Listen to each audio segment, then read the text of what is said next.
Dr. Roddy Brett is Principal Professor of International Relations and Political Science at la Universidad del Rosario in Bogotá, Colombia.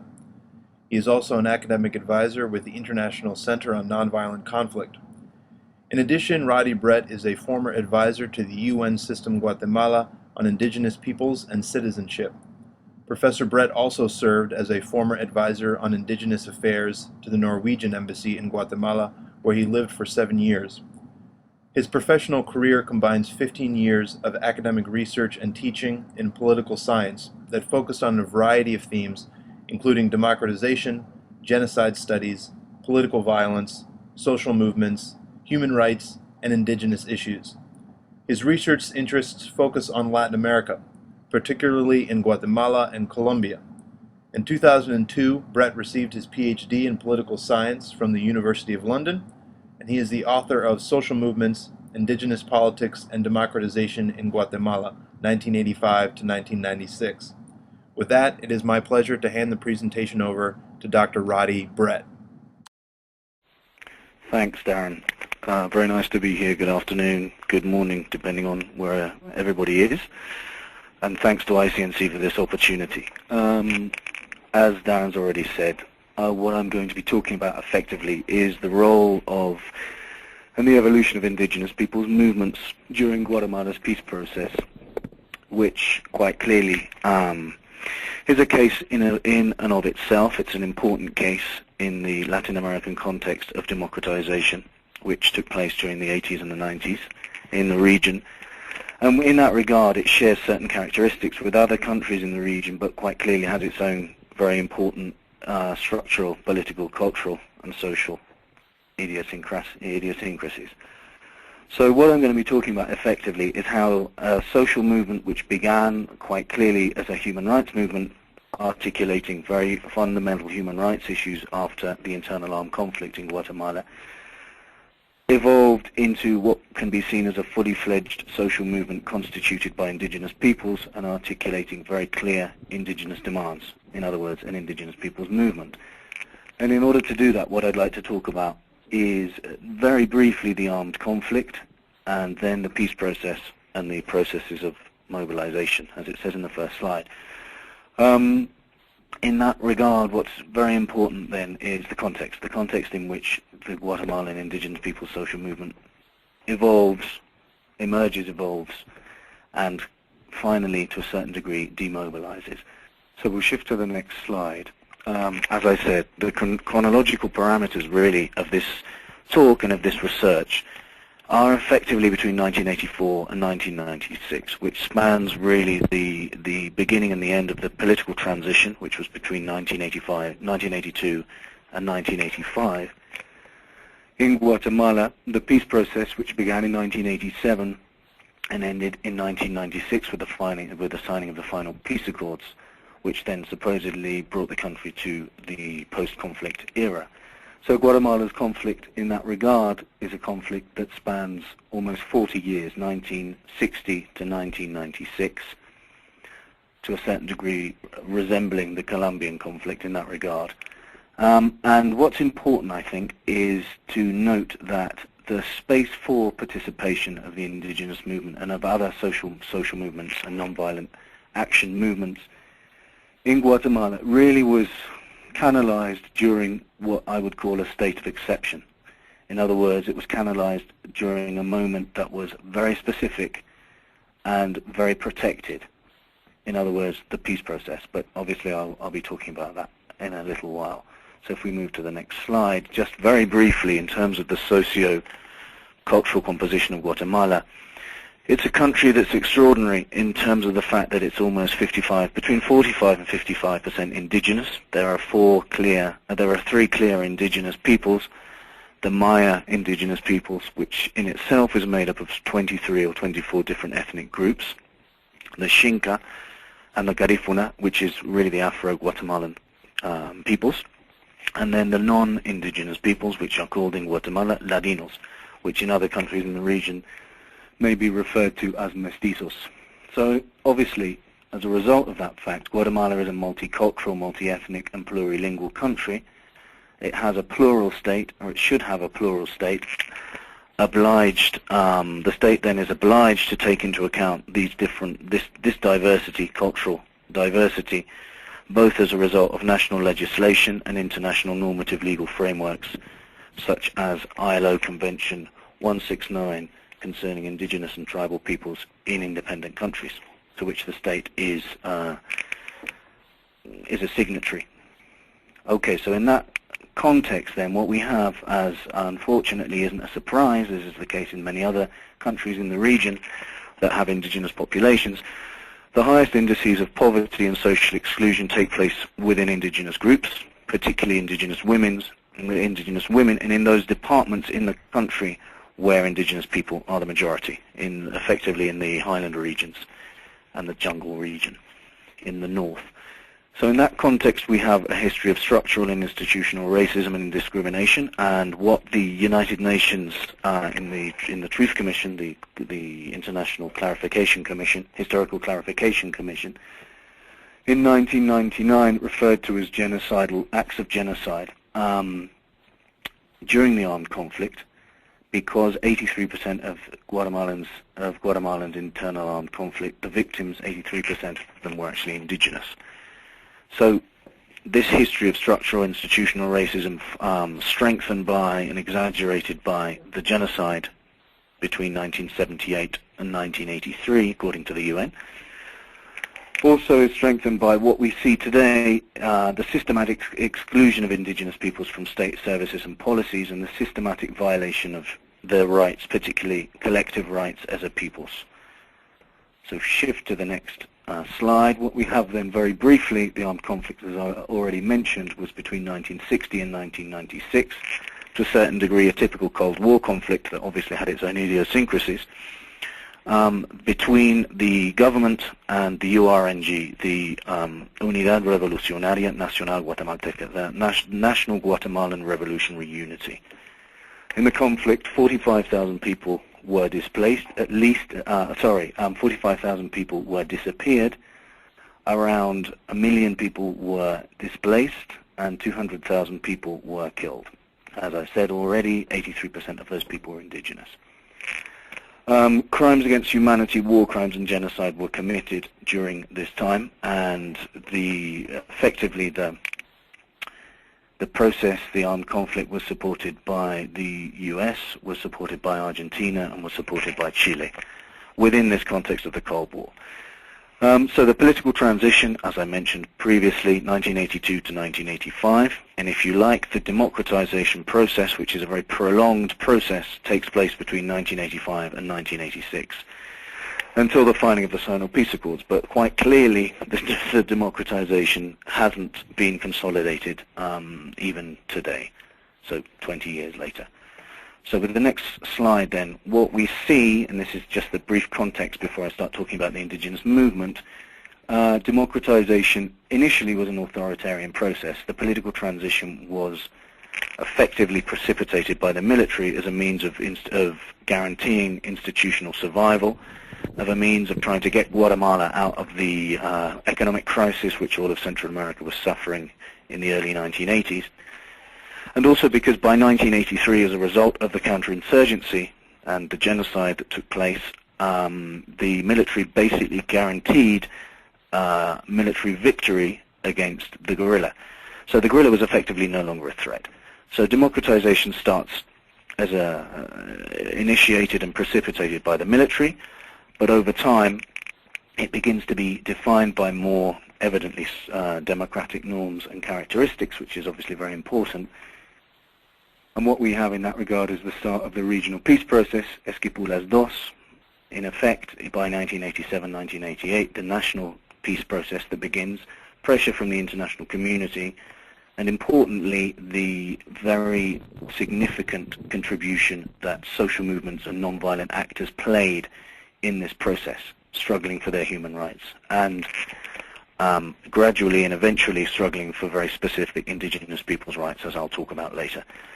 So in this process then, what we have is, and this is the case very often or very much in all of the region, in this process of democratization, which Samuel Huntington has called the third wave of democratization, civil society imposes itself as a visible actor okay, in the whole of the region. But in Guatemala, and this is important, it doesn't play a role in the political transition. As I've already mentioned, it was a political transition impelled by and precipitated by the military, unlike in the southern cone in Argentina, for example. Okay, so if we shift to the next slide, what we have then, 1984, and if you remember 1984, we still have military governments in Guatemala. The first civilian government doesn't take place until 1985, when the elections for the first time in 20 years for civilian government are established. And in 1986 we have the return to civilian government with Vinicio Cerezo Arevalo, who's the first civilian president for 20 years.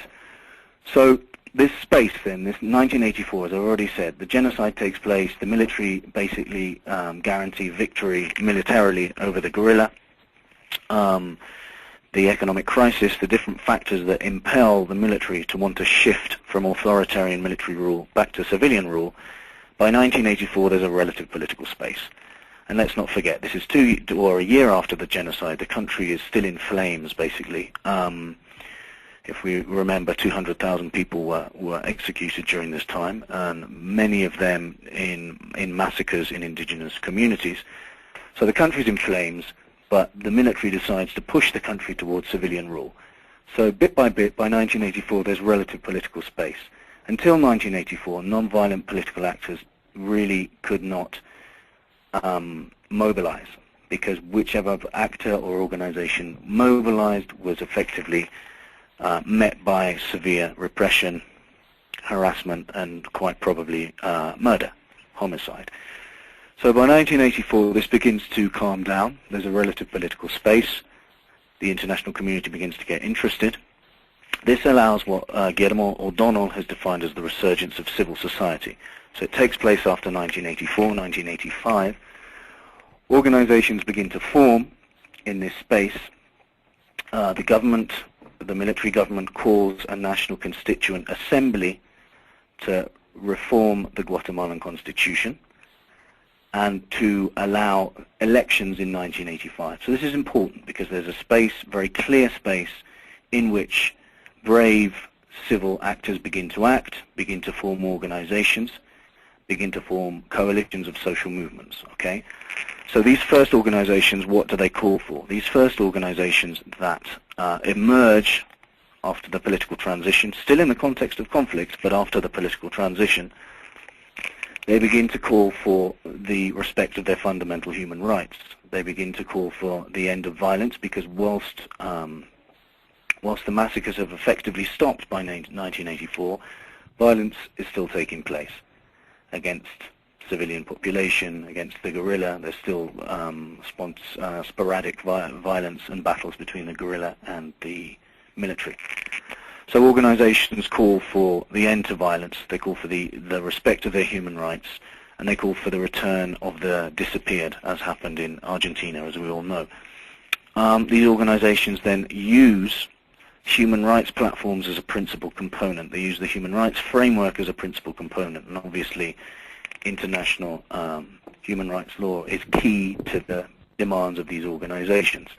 So if we shift to the next slide, as I've said then, 1984 to 1990, the first movements that emerge articulate a human rights framework based upon fundamental, universal and individual rights, principally civil and political rights. But let's not forget that, as I've said, given that 83% of the victims of the armed conflict were indigenous, the majority of the members of the social base of these movements, not the leaders, but the members of the social base of these movements, were indigenous. The leaders of these movements were basically non-indigenous. Okay, so there's quite an interesting contrast there. Social base, victims, indigenous, leaders, non-indigenous. Okay, so in this context, they call for the end to continuing violence, the return of their relatives of the disappeared, the end to forced recruitment in the military and the paramilitary groups, and human rights obviously is a very highly relevant discourse used there. If we move to the next slide, what instruments do these organizations use? They use the political constitution, which is a new constitution, which, as I said, the National Constituent Assembly in 1984 reforms the previous constitution. This new constitution effectively provides certain important instruments for non-violent actors to struggle with. For example, it establishes the Human Rights Ombudsman, it establishes the Supreme Electoral Tribunal, it establishes the Constitutional Court. So they're using these new instruments, these new institutions. These organizations are also using the law of habeas corpus, and they use international human rights treaties. Effectively, the right to equality before the law. Okay? So what's key here is that the movement, the human rights movement within Guatemala is pretty weak. Okay? We're 2 years now after the genocide, 3 years after the genocide. People are very scared. There's a culture of terror, as Krugit and Koonings have defined for other countries in the Latin American region. People are very scared. They know that if they organize, it's very possible that they will be repressed. But bit by bit, they begin gradually to elaborate and formulate important strategies and important platforms. And what is key is that given the weakness of these movements within Guatemala, these movements begin to appeal to organizations within what's been defined as the international human rights regime. In other words, they begin to contact Amnesty International, Human Rights Watch, the Kennedy Center, in order to try to amplify their own voices within the country. This is what Keck and Sicking have defined as the boomerang effect. In other words, the countries go out of the organizations go out of their own country to seek support from international organizations, and in fact from other governments, in order to pressure these members of the international human rights regime, then subsequently to pressure the Guatemalan government. So it's a chain reaction. You go outside your own country to talk to national governments, and you ask them then to pressure your own government. Okay, that's what's called the boomerang effect. So the demands are based on fundamental human rights. If we shift then to the next slide, what we see is by 1987, 1988, 1989, there's a relative decline in the systematic human rights violations that were taking place. The political space is consolidated, more movements begin to emerge, more social movements begin to emerge, still talking about human rights, fundamental human rights, but bit by bit this extreme brutality of the armed conflict begins to diminish, and what we begin to see is the stabilization of certain fundamental conditions for democracy, freedom of speech, freedom of movement, protection of fundamental basic human rights. So within that context then, organizations begin to see the importance of adapting their platforms, because obviously if your platforms have already been fulfilled, you can't keep demanding the same platforms, okay, obviously.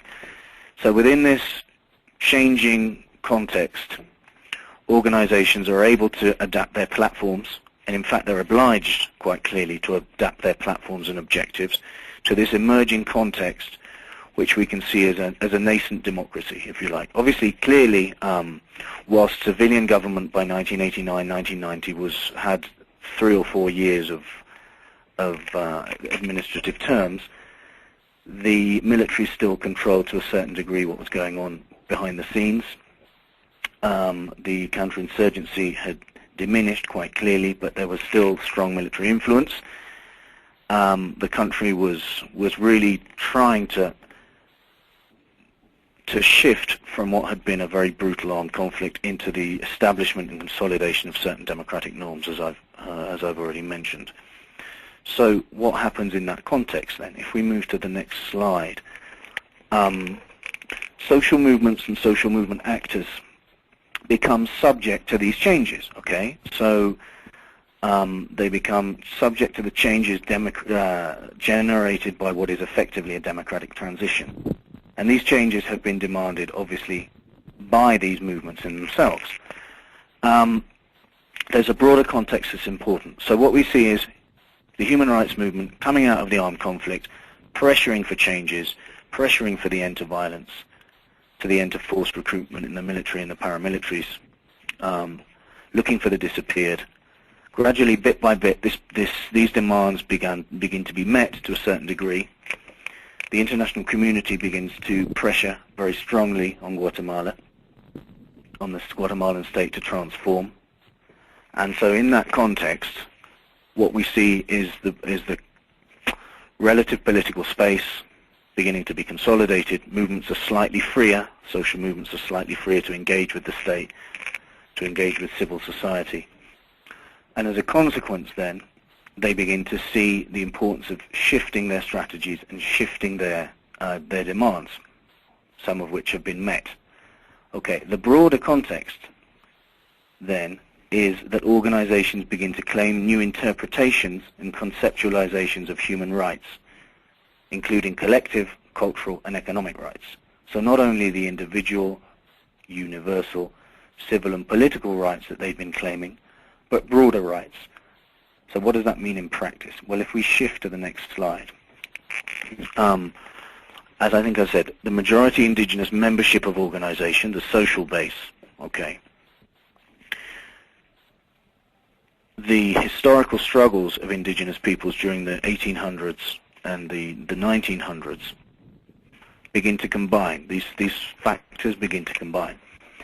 And bit by bit, we see an increasing visibility of the indigenous movement on the continent. Okay, so I'm not here. We need to shift from the focus on Guatemala specifically to a broader focus towards the Latin American continent. What does that mean? It means that by the 1990s, and I'll explain why in a minute, but by the 1990s, indigenous peoples on the continent begin to demand a very important visibility, and their voice begins to be heard. And I'm talking about in the Latin American continent. So, as a result then, indigenous identity begins to take on a very important role in the strategies, the demands, and the platforms of the social movement, which is why at the beginning, if you remember, I effectively said that what we see is what begins as a human rights movement, talking about fundamental human rights, begins bit by bit as a result of certain factors to become a fully fledged social movement constituted by indigenous peoples. And as a result of that, they begin to claim their rights to entitlement as indigenous peoples. And I'll explain a bit more the context for that now. If we shift to the next slide then.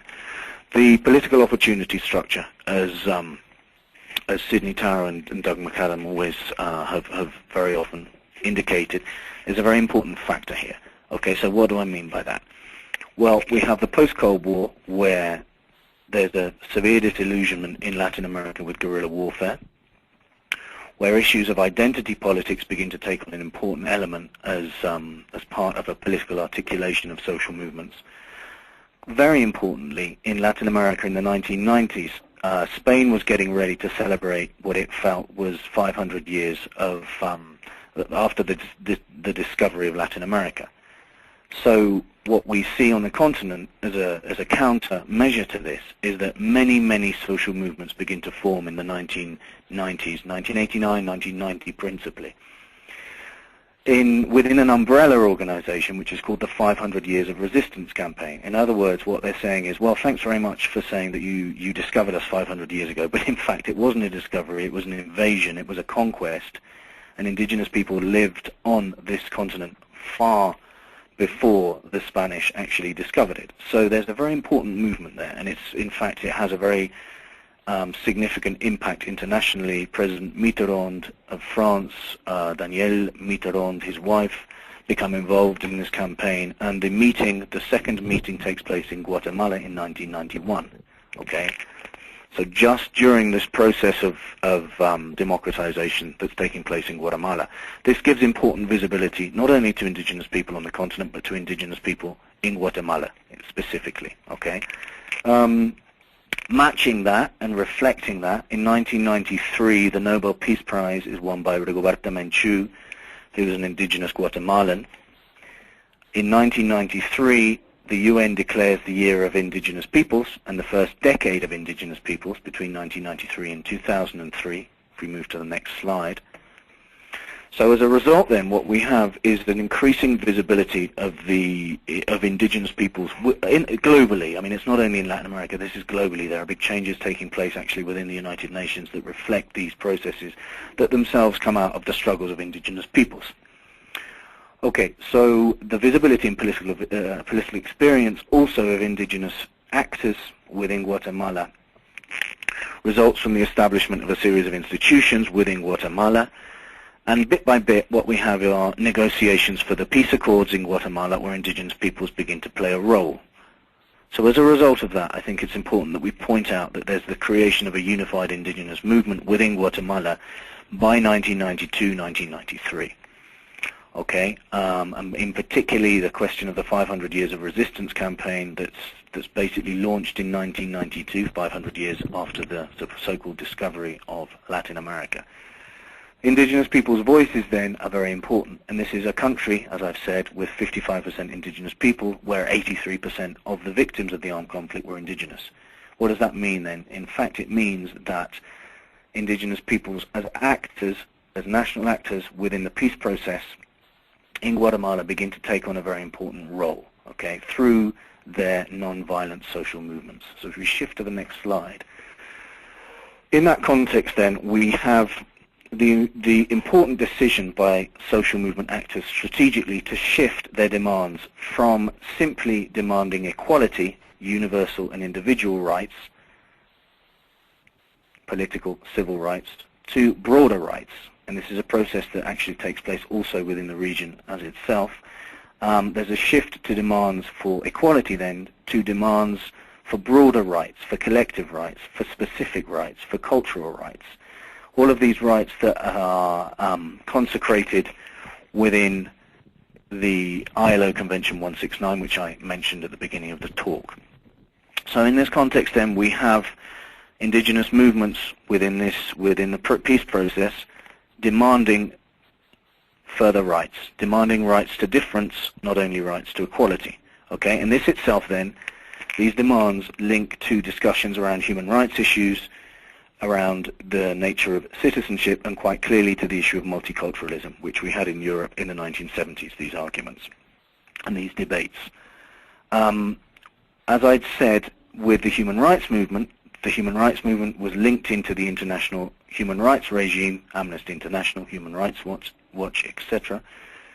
The increasingly visible indigenous movement within Latin America, and in this case within Guatemala, is linked itself to a broader network of international indigenous actors in Norway, in other Latin American countries, basically in Scandinavia with the Sami peoples, linked into these changes that are taking place within the UN, which in itself quite clearly reinforces and strengthens indigenous people's demands. Okay, so if we go to the next slide, popular mobilizations then evolve from a human rights movement constituted by perceived indigenous victims of the armed conflict, who themselves are seeking the restoration and protection of their fundamental human rights, their individual and universal human rights, okay, to a proactive network of actors articulating a self-conscious identity as indigenous peoples. So all of a sudden, indigenous identity begins to be key. What do? They begin to claim an increasingly broad spectrum of human rights, rights that are linked to their identity as indigenous peoples, cultural rights, collective rights, specific rights. What does that mean? Well, it means effectively that self-conscious indigenous identity and its articulation and strategic cultural essentialism begin to become key features of non-violent struggles. So if we shift to the next slide, movement grievances increasingly articulated then through a cultural frame as indigenous rights claims to entitlements. So within this context then, by 1994, we have the beginning of the national peace process, which is internationalized by the presence of a United Nations verification mission, which is called MINUGUA. And within this context, the international community begins to play a very important role in the peace process, pushing its own agenda, an element of that agenda being the defense, protection, and guarantee of indigenous peoples' rights, and the survival of indigenous peoples as an element of the diversity of the Guatemalan nation. Within the peace process, certain configurations of rights, civil rights, political rights, and certain cultural rights, the right to language, the right to dress, the right to spirituality, become key, become fundamental undergirding cornerstones of the peace process. Whereas other rights, such as collective rights to land, are less negotiable. So what do I mean by that? What I mean is that within the peace process itself, we have very important support for these fundamental political rights, the civil rights, and this support is echoed both from the actors who are part of the peace negotiations, the guerrilla and the state and the military, and also from the international community. Whereas other rights which are pushed by indigenous peoples' movements, such as the rights to the collective rights to land, or the rights to territorial and political autonomy of indigenous peoples, have less space and are less negotiable within this peace process. Well, obviously we need to ask ourselves why. Well, I think it's quite clear that if we talk about individual universal rights being either political rights or civil rights, and the right to speak your own language or to use your own dress, then what was perceived of, where these rights are concerned, it was perceived by the actors in the negotiations that in effect these rights wouldn't really alter or transform profoundly relations of power, historical relations of power. Okay? Whereas demands, more broader demands that called for a shift in land ownership or land distribution, such as collective rights to land, or a shift in the negotiation and exercise of political rights, and therefore of political autonomy, such as the demands for territorial autonomy by indigenous peoples, for a change in the constitution of the state, were given much less space, were much less permissible, and were met with an institutional closure that other rights didn't receive. So what do I mean by that? Well, finally, what I mean is that strategically, whilst organizations try to demand broader rights, these broader rights were not conceptualized, were not permitted, and didn't end up being part of the peace accords. Quite clearly then, what we have is a peace process that gives space to certain rights, but closure to other rights. Okay, so if we shift to the next slide, socioeconomic rights and demands and cultural rights, as I've said, the right to land and political determination, were less negotiable. So in other words, what that means is, and I think this is important when we try to understand the claims of indigenous people's rights, not all claims framed in the language of cultural rights were permissible or successful, okay? Particularly those that sought to transform historical and structural realms of domination, perceived by elite groups as directly affecting their economic and political interests. In other words, it's a peace process that really allows only a certain kind of peace, and it doesn't really permit a very broad structural transformation in the country. So the final point I'd like to make really is in terms of strategic transformation, because what we've seen that there's been a shift in the identity that's articulated by indigenous peoples or by social movements and nonviolent actors, from a human rights movement to an indigenous movement, from certain rights, fundamental rights, to broader rights, but also there's a shift in strategy, and I think this is key. What we see is a shift from what Orlando Falsborda, the late Colombian sociologist, has called a shift from protest to proposal. What does that mean? Well, it means that initially, in the first stages of the peace process, social movements were protesting. They were on the streets, the typical cliched images that we've all seen of social movement and nonviolent actors being on the streets. Mass social movements, mass movements of nonviolent conflict and nonviolent action. However, what happens is, with the establishment of the peace process in 1994 formally, there's a very important institution that's established called the Civil Society Assembly. The Civil Society Assembly is unprecedented in peace processes in the region. What it allows is a coalition of 88 social movements, nonviolent action movements, to form the Asamblea, the Assembly, and the Assembly effectively tries to propose content for the different peace accords that were finally signed between the parties to the negotiation. So, for example, they decide that they want to present a proposal for the content of the Indigenous Peoples' Rights Accord. They write the content and they send it to the negotiating parties, the military, the guerrilla, and the state, and the military, guerrilla, and the state, as parties to the negotiation, have the option of including what they think is relevant or not. Obviously, it's non-binding, but it's an important mechanism for participation of civil society actors and of non-violent actors. In that regard, then, what we see is there's a shift from simply being on the streets, bit by bit, to being included in formal mechanisms of participation. This is accompanied by an important shift in the perception of civil society actors, that not only do they want to be on the street protesting, not only do they want to be part of the civil society assembly proposing the agenda for peace to the Guatemalan state, but also they decide bit by bit to begin to participate in political parties. So by 1995, the new Guatemalan Democratic Front is formed, which is a party that represents a very wide array of social movement actors, of popular actors. And they also form local level political parties, which in Guatemala are called civic committees. Okay, so what does that mean? It means that there's an increasing visibility of civil society actors within the political system. If we shift to the next slide, and by way of conclusion, what we see then are the indigenous movement is strengthened by the peace process. It begins to gain important and unprecedented gains. There are tendencies built between different there are bridges built, between different tendencies. There's an increasing visibility of indigenous actors, and there's significant but limited political experience gained. So the party that I mentioned, the new Guatemalan Democratic Front, is able to gain 6 deputies within the Congress by 1996.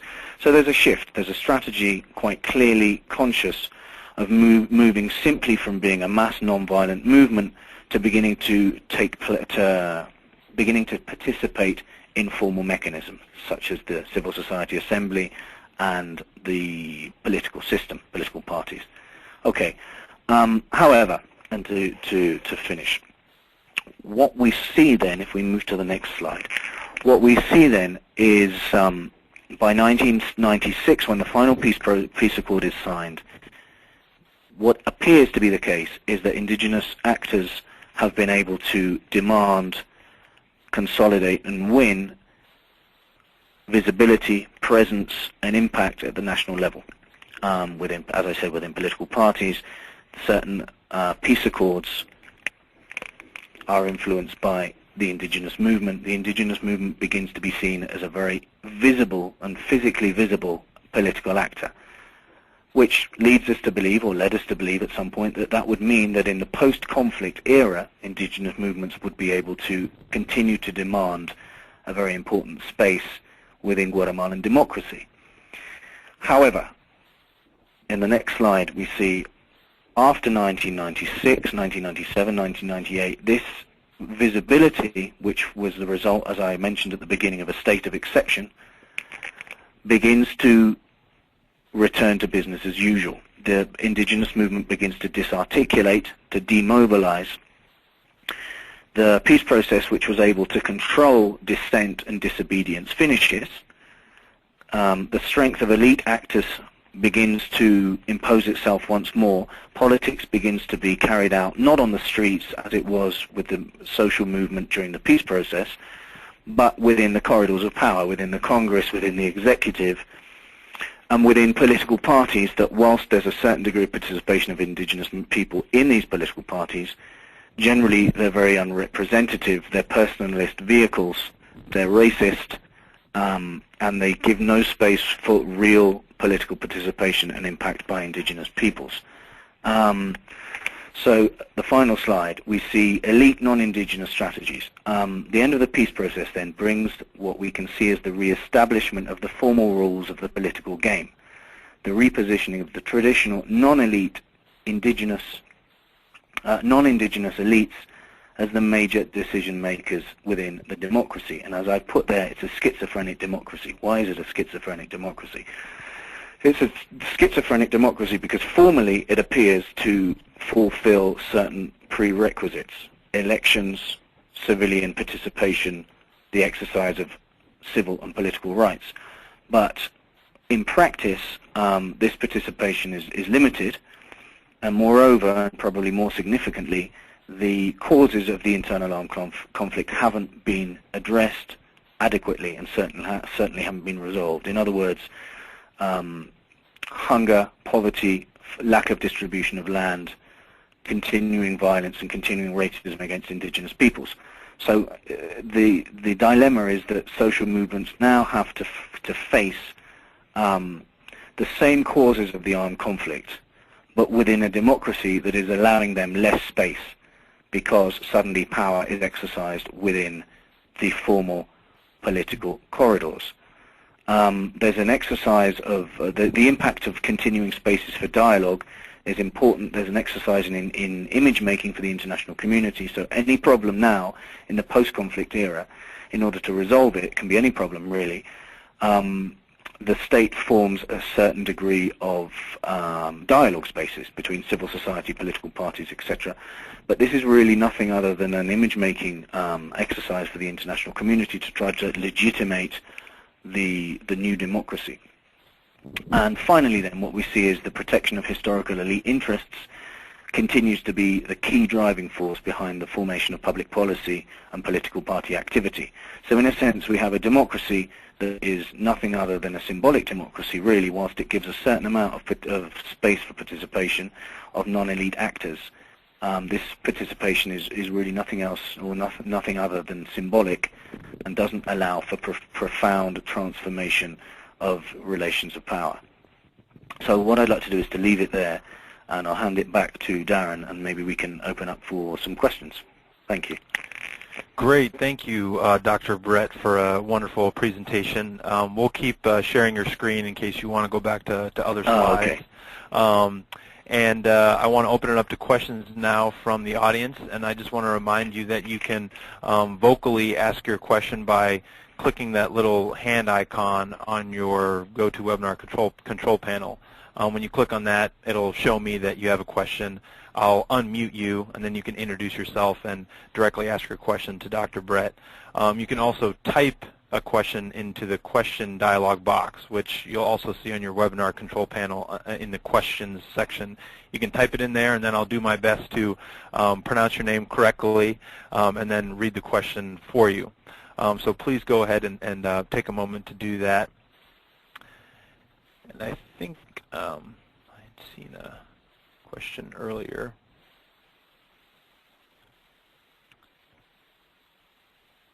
While we're waiting for people to raise their hand or type in a question, I had one for you, Dr. Brett. I was wondering, from a strategic viewpoint, what ideas do you have in terms of indigenous peoples continuing a nonviolent struggle to remain politically powerful? I mean, as you mentioned, that the political structure that currently exists is denying them certain representation. So it seems as if, kind of a return to a nonviolent approach outside of the formal political system may be in order. What's a strategy that would bring them that type of power once again to reinsert their influence? Great question. What I would say, Darren, is it's a dilemma that effectively many social movements in many country contexts have had to face. Argentina is a typical case that's documented very well by Elizabeth Helene and Alison Brisk, for example. What do I mean? What I mean is that when the formal conflict is over, when democracy is re-established or restored, all of a sudden, as I said, the formal mechanisms become important again. Elections, lobby, the formal mechanisms that we all understand as being part of a democracy. But we're talking about institutions and mechanisms within countries that have undergone very, very traumatic processes of conflict, genocide, social polarization, political polarization, which mean that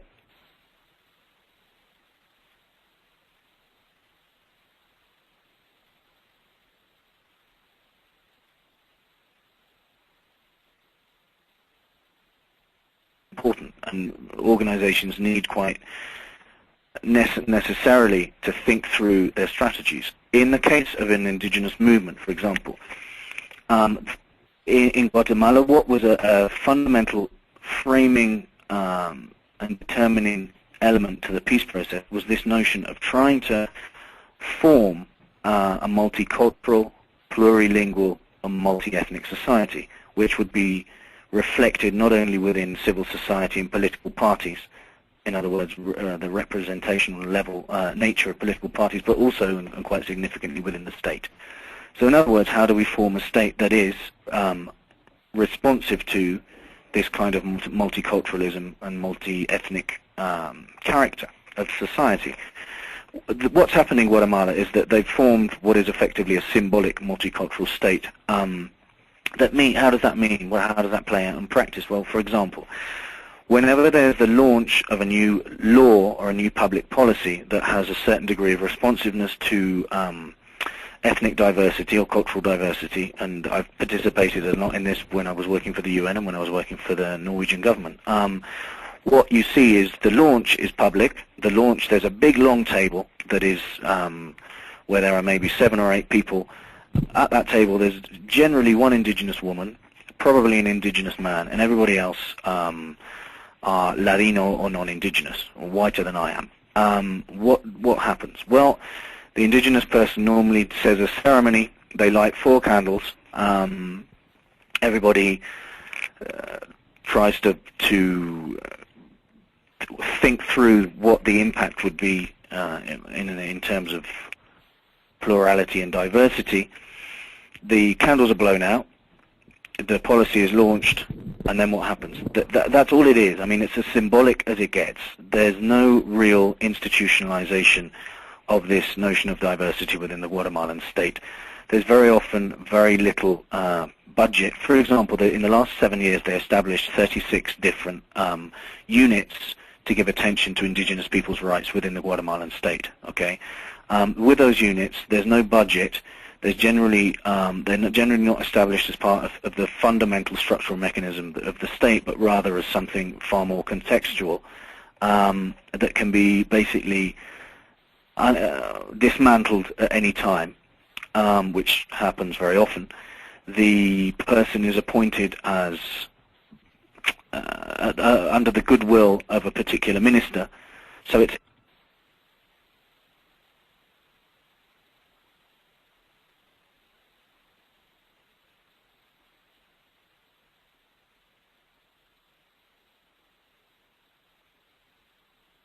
so in other words, the state remains the same. It remains it's had image making and it has a certain amount of makeup, so it appears to be plural, but in its exercise of power it remains as it was before.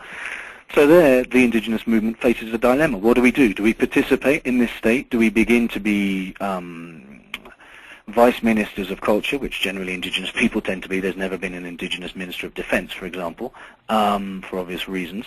There's no trust from the state for indigenous peoples. Or do indigenous peoples remain out on the streets? And if they remain out on the streets, how do they start to articulate their demands, which are demands for the same demands basically than they had 20 years ago, when the Guatemalan society is increasingly indifferent to indigenous peoples, increasingly racist towards indigenous peoples? It's a very difficult demand to make. So I was in Guatemala a couple of months ago, launching a book that I'd written with the UN on diversity and ethnicity, and I spent a long time talking to indigenous peoples whilst I was there. And basically, what I heard was the same thing I heard 3 years ago when I was living in Guatemala. Same demands, same complaints, same problems. So I think that means 2 things. It means that organizations haven't been able to adapt strategically to this new context. They don't know how to adapt to this new context, which on the one hand gives them democratic participation, and on the other hand severely limits the impact that democratic participation actually can have. And it also means that simply things aren't changing. So I think it's a key process that not only indigenous movements but other social movements need to start thinking through. What do we do in this new context? How do we adapt our policies to this new context? Great, thank you. We've got a lot of questions that have come in, and we've got about 10 minutes, so we'll see how many we can get through. This next one comes from Juan Coy. So I'll go ahead and unmute you. Please introduce yourself and go ahead with your question. Thank you. Can you hear me? Yeah, I can hear you very well. Thank you. My name is Juan Coy, and I'm sorry if my English is not very good. It's my third language. I'm Quechua, so I speak Quechua and Spanish. So my question is basically, what do you think, what can we do? Like indigenous, in my case, my family, we never do, or we never had very clear what was happening during the war and after the war, all this political process. So what do you think we can do to change that so we can be more present in this whole political process? Okay, thank you, Juan. Are you calling from Guatemala? No, I live in Kansas. Okay, you're in the U.S. Great, okay. Yeah, but I'm an attorney. I went to Universidad San Carlos de Guatemala. I'm just living here for a while. Great, okay, so I'll try and respond. Look, it's a really important question, and sadly it's a question that is relevant for many other countries. As you know better than I do, I'm sure, the genocide was an invisible genocide. In fact, if we read any books on studies of genocide, the Guatemalan genocide is rarely mentioned. And this is extremely concerning and has obviously important reasons for why that's the case, but it's never mentioned. As we tried to do, I think, with different organizations and institutions, both nationally and internationally in Guatemala, one of the issues was to try to get on the national curriculum, on the school curriculum, a different history, a history that effectively took into account all of the violations that were documented by Guatemala Nunca Más, Guatemala Never Again, and the Historical Clarification Commission, the two Truth Commissions. It was very difficult, and I think that struggle is still taking place. People live in a bubble. People deny what happened in Guatemala, both in Guatemala and outside of Guatemala. And I think really the issue of education is key. The issue of education is really important. I think that's why there is such a necessity for indigenous people, as they have been doing, to take that decision to cross from being only in social movements and participating in the state. That's one way of gaining visibility, of gaining recognition, as Nancy Fraser talks about in terms of the politics of recognition. The problem is how that's muted and how that's dealt with, and whether or not you can maintain your own agenda when you participate in the state. But I think that's one issue. Obviously, the use of, there's some very interesting films coming out at the moment, documentaries about the violence that I've seen two of recently, one by a Dutch director and the other by a Guatemalan director, which is to come out in June 2010, about the armed conflict. And I think it would be a case of forming organizations, forming groups, getting people together in universities. That's what I try and do. I showed one of these films the day before yesterday in one of my classes, to try and get that on the agenda and to try to think through. We have a very interesting project at the moment that we're getting off the ground in the Universidad del Rosario here in Bogota, trying to develop what's called indigenous diplomacy. So strengthening the capacities technically of indigenous peoples to participate in these international spaces and to try and demand their rights within that kind of framework. So I would kind of respond like that to your very important question. Great, thank you, Dr. Brett. Our next question comes from Dr. Ann Frisch, and she writes, what gender issues emerged in the transformation process? In the transformation process, good question. I'd like to start prior to the transformation process, I think, by thinking through the impact that the massacres and the counterinsurgency violence had on indigenous communities. I mean, I think as we know, or maybe not, it's a theme that's very muted, in fact. The violence was very gender-oriented within indigenous communities. So there were in the massacres, there were mass rape of indigenous women.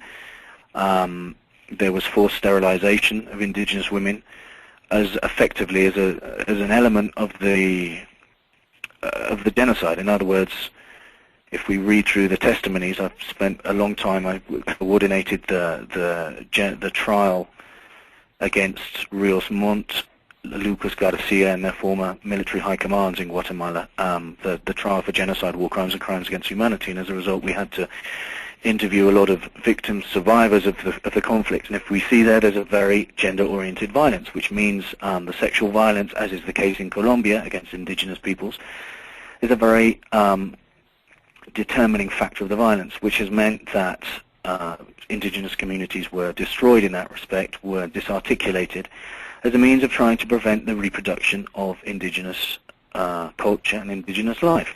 In terms of how that's played out, I think has played out pretty strongly in terms of the fact that in the transition now, what we see is a continuing gender violence, as we know, as the BBC did a very important documentary on this 3 years ago, a gender violence which has been defined as a feminicidio, as a feminicide, by national lawmakers in Guatemala. That has meant that the impunity for the crimes of the past against women continue today against women. In terms of the participation of women in the state, I think it's increased. It's certainly increased, but I would say it's probably subject to the same obstacles and impediments as the participation of indigenous peoples, and particularly of indigenous women. In other words, the state remains the same. It doesn't change its chauvinistic vision. It doesn't really respond directly to the demands of women as a state. I would imagine political parties to a certain degree have been going through the same process, although political parties, there's one political party which, when I was in Guatemala, was the National Alianza de Nación, which was directed by Ninette Montenegro, a very important woman who has been involved in trying to demand all sorts of rights, not only gender rights, but rights for indigenous people. She's non-indigenous. So I would say that's certainly been a change. I would also say two things more. That firstly, the social movements such as CONAVIGUA, the National Women's Organization of Guatemala, and GAM, the Mutual Support Group, which were directed by women, and were directed towards the demands for women's rights, played a key role in putting gender issues on the agenda within the post-conflict reconstruction period. However, in contraposition to that, in terms of the very real impact that that's had, Guatemala remains a very chauvinist, a very macho, patriarchal society within which demands for the participation of women are met constantly by serious obstacles. So it's pros and cons, but unfortunately I would say the impact of gender issues has, until now at least, been pretty weak. Great, thank you, Dr. Brett. We'll take two more questions, but I do remind people that if you have typed your question in, that we have it stored, so we'll forward those questions along to Dr. Brett if they don't get answered in the session. The next question comes from Maria Eugenia Brockman, and she writes, I'm interested in hearing your thoughts on the use of cultural essentialism in advancing political, cultural, and collective rights. She writes, identities are used and abused by indigenous peoples themselves, NGOs, governments, international communities. What are your thoughts now that the Guatemala indigenous movement seems to be, quote, weaker? What common identity will be able to unite actors? Great question. Okay, I would say that, I think she's absolutely correct in saying that the cultural identity and essentialism can be used and abused, definitely. There's an important project that we worked on in Flaxo, Guatemala, which is called, it has quite a strange name, which is called Mayanization and Daily Life in Guatemala. Mayanización y la vida cotidiana en Guatemala. And what does that mean? Well, effectively, it was a process that we worked on for 4 years, trying to understand to what degree demands based around identity had been effective or not within Guatemalan society in terms of consolidating Guatemala as a multicultural society. And I think the idea was to instead of looking at this notion of aculturalization, which many anthropologists refer to when they talk about how globalization is affecting indigenous peoples, which in the Guatemalan context is called Ladinoization, the shift from indigenous to non-indigenous culture, we began to look at whether or not the opposite had taken place as a result precisely of demands of framed through cultural essentialist articulations. And we looked at lots of different communities and 4 or 5 different institutions within the state to try to see to what degree this had happened. I think what has definitely been the case is that there's been a shift in terms of self-identification by indigenous peoples from seeing themselves through this imposed identity as being Indian, which is very derogatory, imposed by non-indigenous peoples, the savage, the lazy person, unfortunately whichever racist and discriminatory characteristics accompany that kind of conceptualization. So a shift from being Indian to being indigenous, and by being indigenous what I mean is how that is accompanied by an international normative framework that will allow indigenous people to demand their rights as being indigenous. That's a very conscious shift, and it was a conscious shift, I think, if we look at the discourses used by indigenous organizations within Guatemala during the last 25 years. Then there was a further shift, I think, and as accompanying being indigenous, what we saw was organizations begin to define themselves quite clearly as being Mayan. And Mayan, the implications that has in terms of a historical civilization, in terms of historical use of culture. So I think that's one element where that can definitely be identified.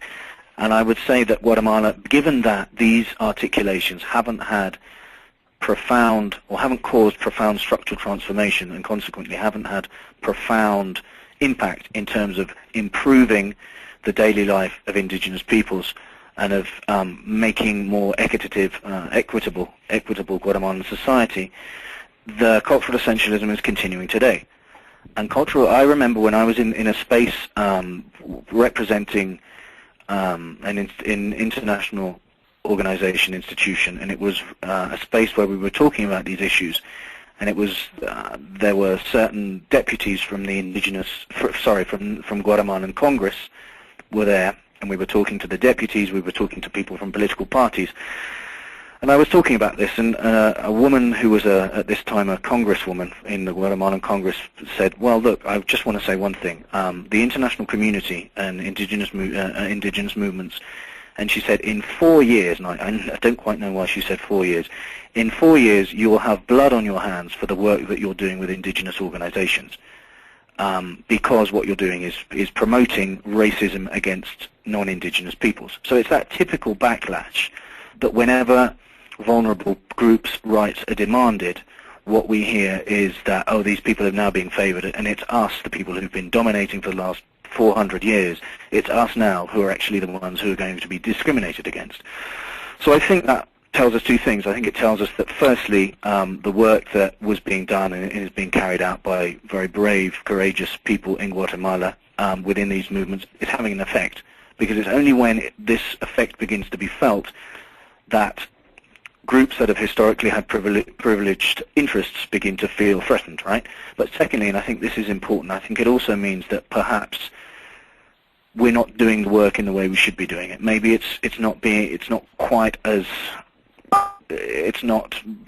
we're doing it in a way, maybe we could do it better, is what I want to say. Obviously, in this kind of context, you're always going to piss somebody off, right? You're always going to cause problems with somebody. So the idea is to find the way in which you can seek reconciliation in a context that has been blighted and defined and determined by genocide. I don't know, but I would be very interested to continue this conversation. I know we have very little time. As I said to you, Darren, yesterday, that you have my presentation, which you can send to everybody. And, of course, my email is also available to people. There are things that I've written about this that I'd happily share with Maria Eugenia. Okay. Okay, great, excellent. Yeah, and as Dr. Brett said, we're going to share his PowerPoint slides with everybody. We'll send them out later this afternoon, and obviously this whole presentation is being recorded, so you can look at it later again. We'll take one more question. People are very attentive, which is great, but our last question will come from Christina Saylor, and she writes, to what degree does the 16-family oligarchy control civic space? How much control do they have over social movements and strategic culture in Guatemala today? Yeah. Probably less than they did, I think. There's a very interesting book by Marta Casals-Arzu called Guatemala, Lineage and Racism, which effectively tries to understand that during the last, I think it's probably the last 150 years or so. She's a historian who's looked at that, a colleague of mine.